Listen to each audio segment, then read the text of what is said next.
Hello, and welcome to another episode of my Type 35 build. And an exciting day it is. Today is frame day. No more wood, no more mock-ups. It's the real deal in welded steel. It's got a few more cross members to go before you could call it a chassis, but a perimeter frame it is, and a deceptively simple looking piece of hardware at that. I have to keep hitting it with a fiber wheel to keep the metal clean, so it's got a bit of a squiggly finish, but let me take you for a bit of a tour. The whole thing is built out of 120 wall 2x4 rectangular steel tubing. Starting at the back first, you can see the rear cross member, which was made from the same 2x4 tubing as the rest of the chassis. It was welded in with a dovetail joint on the top and bottom where it meets the main rails.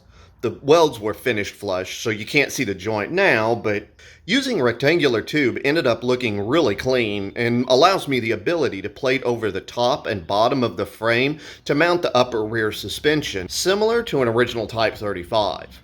The wood keeping the frame off the ground is nowhere near square with the rails, but from the rear, you can really see the teardrop shape of the frame as it flares out going forward, then tapers back in before straightening completely out at the front.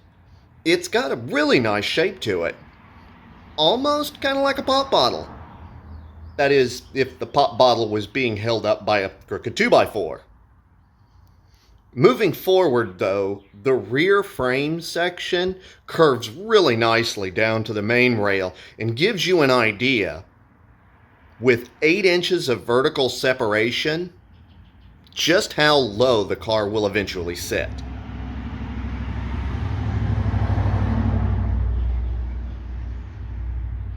Moving down in through the cockpit area, you can see how the frame curves out from the rear before it starts to taper inwards as it passes into the engine compartment.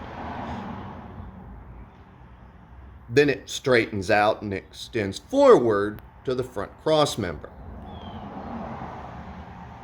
which has been bolted obviously to the leading edge of the frame rails.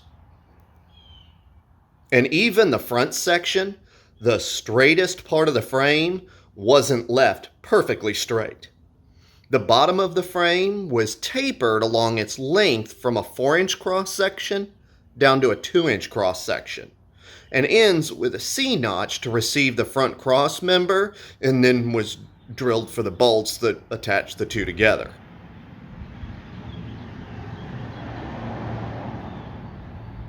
The front cross member, however, is the real star of the show and is just a jewel of a piece. Even in raw steel, it come out looking really good. How it was fabricated is going to sound a little complicated, and it kind of was, but the end result is just so pretty. It connects the left and right rails without as much visual heft as a 2-inch tube, and far more elegantly than just welding a 1¼ inch pipe in place.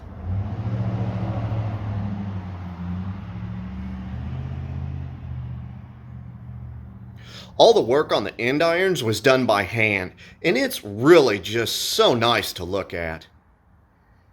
I mean, come on, isn't that just pretty? How it was made was a couple of pieces of 1¾ inch DOM tube were plug welded around the ends of the 1¼ inch DOM primary cross member tube, and then they were radial welded along both edges before being tapered toward the ends.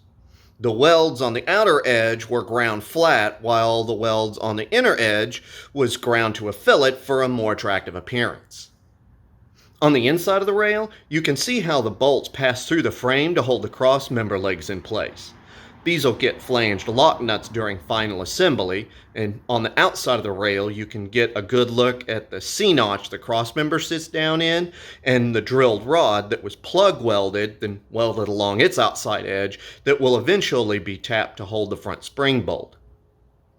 Now, when I said this was all done by hand, the tapering, the fillet, and the machining of the face side was all done on a bench grinder.